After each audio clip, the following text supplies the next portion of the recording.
Well, you are looking live at historic Ratliff Stadium here in Odessa, Texas. Our first game of the week of 2023 takes us to the Permian Panthers as they hosted former district rival, the Abilene High Eagles. And let's take a look at those first half highlights.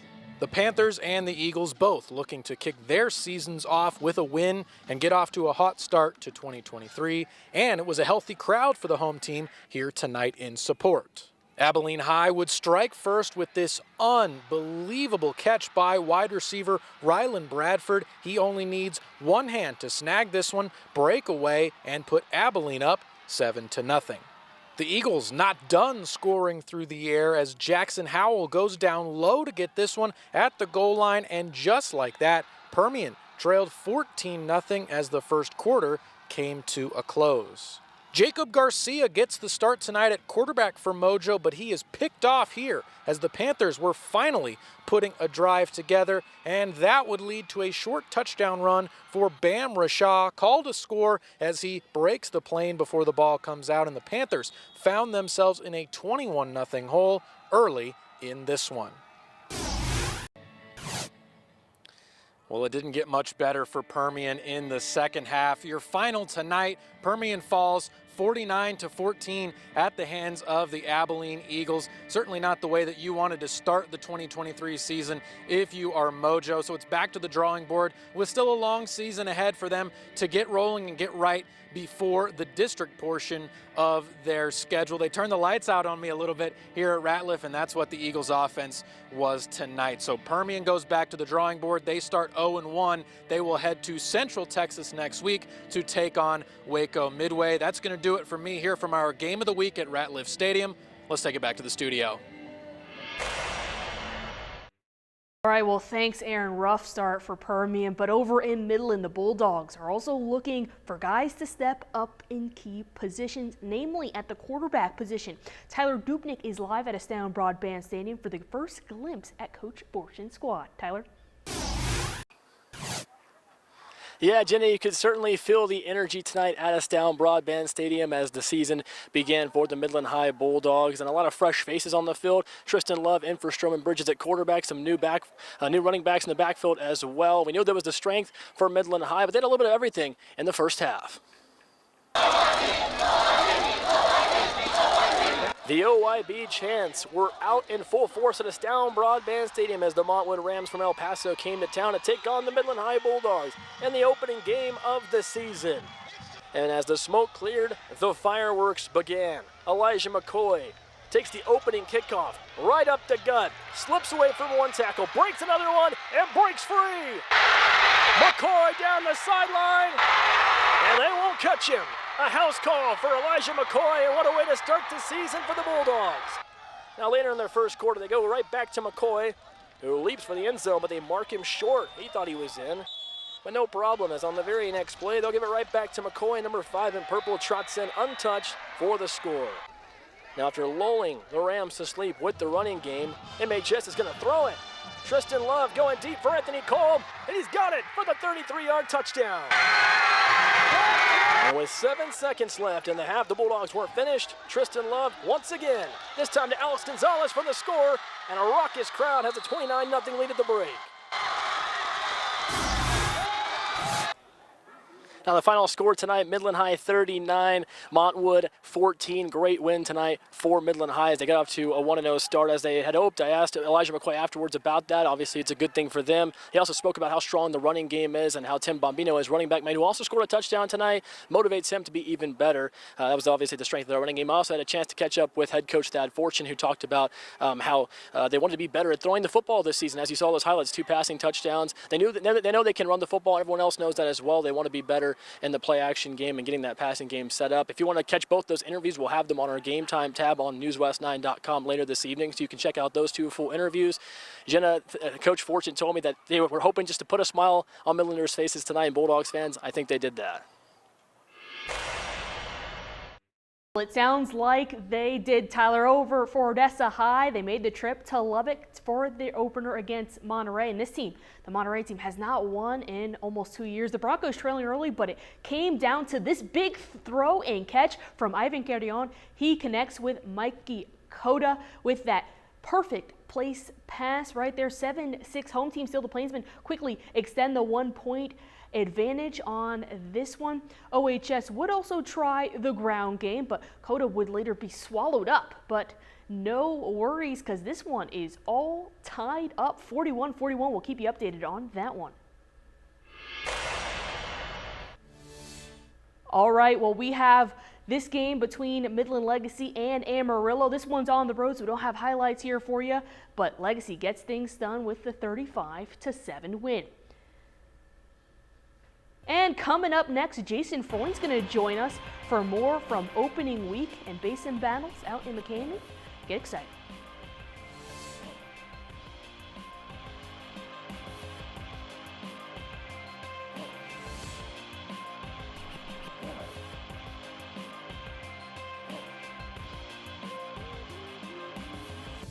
We're the Permian Panthers, and you're watching Game Time on News West 9.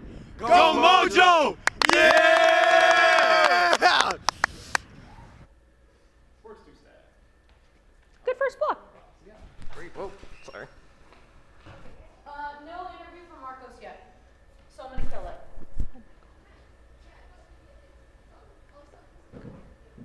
Is her mic on? Don't believe so. Okay. Oh, it is on. What? If it's on, I can't talk. Turn this mic off.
Well, welcome back to Game Time Week 1. It's time to tap in to tonight's Basin battles. Local squads clashing on the gridiron.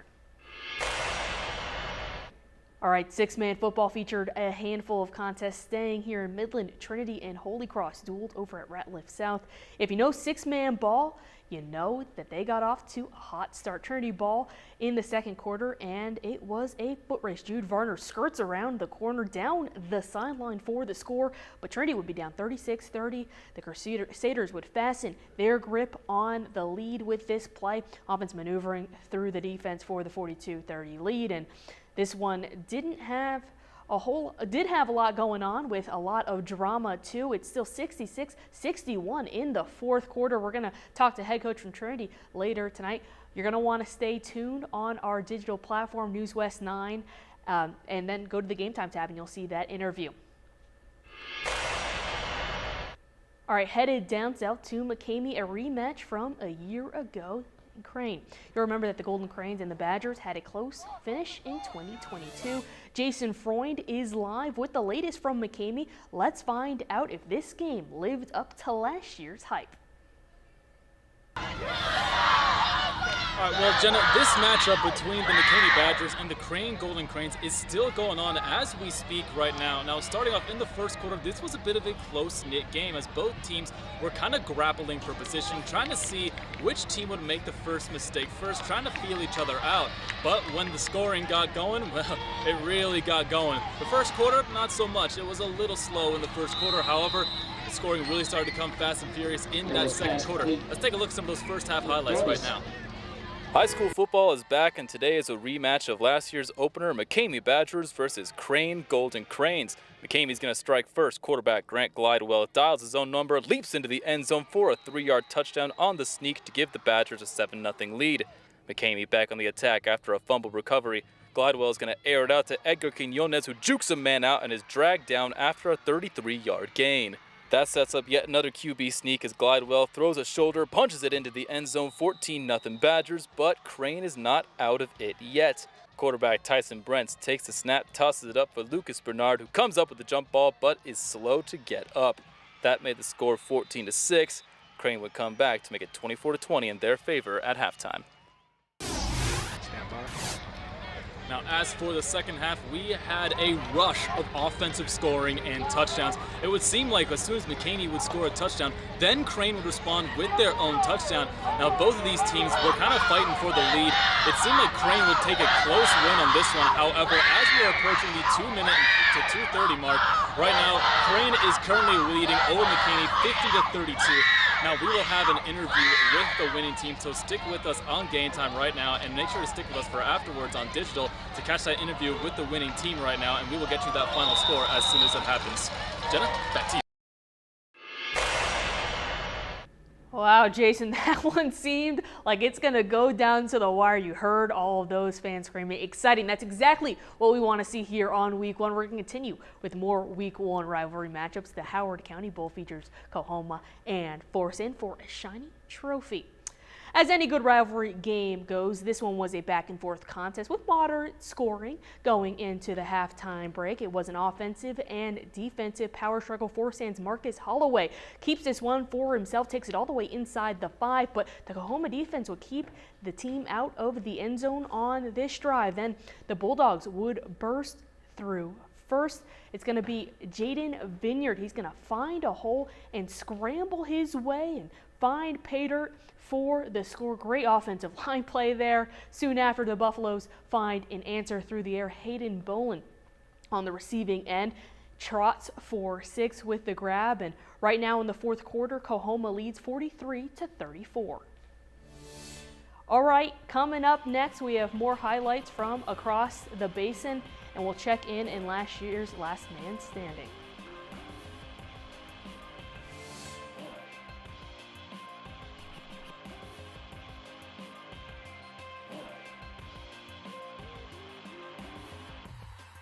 We're the Coahoma Bulldogs, and you're watching Gametime on News West 9. Hey, let's go, Dogs!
All right, well, welcome back to Game Time Week 1.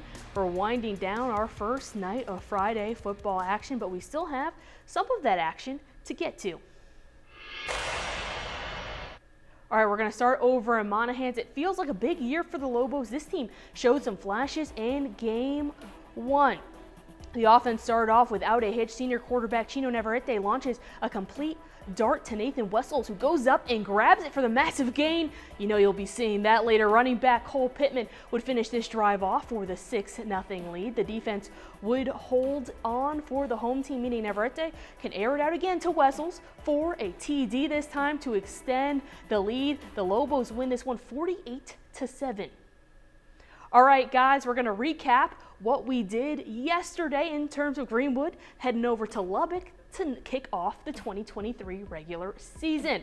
All right, the Rangers came into this new year with a new look and a new head coach with hopes to take a step forward this season. Greenwood played from behind yesterday in this contest, finding an answer in Dylan Dominguez, though. The junior trots into the end zone. Special teams can't convert, and Estacado leads 7-6.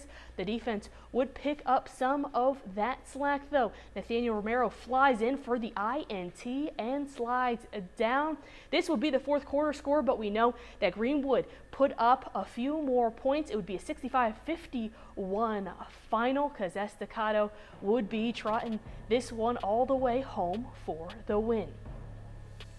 All right, and we are just moments away from checking in on the best of the best. That's right, Top Plays is going to return right after the break.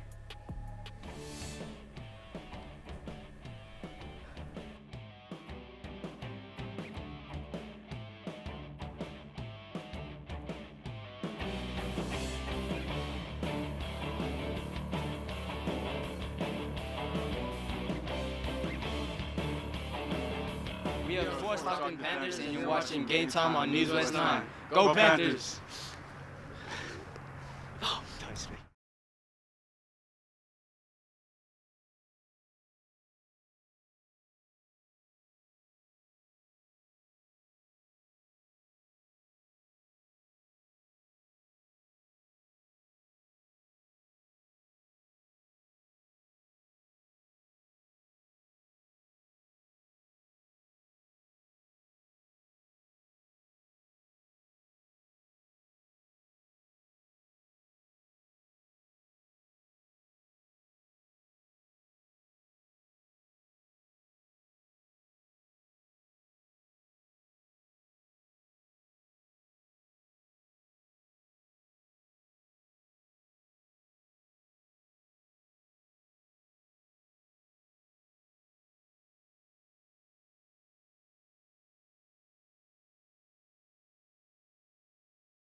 Well, this may be my favorite segment. I'm going to level with you guys. It probably is Top Plays, where we look at the best of the basin and what it has to offer from week to week. But we want to hear from you too.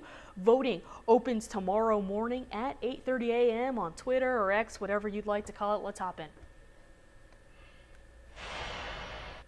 All right, well, the big names always make the big plays. Ivan Cardion shows off why he's one of the best. Mikey Cota places this perfectly for Ivan Cardion to fingertip grab at MHS. Looked pretty good from the jump. Literally, Elijah McCoy is going to take it all the way down the field. This is the opening kickoff, and that man is gone. Chino Neverete and Nathan Whistles was in mid-season form, and this was the catch of the game. The wideout goes up and grabs it finally over, and six-man Jude Varner makes things happen on his feet for the nifty touchdown. All right, that's all we have for you this week on Game Time. Be sure to check out the Game Time tab on News West 9 at 10.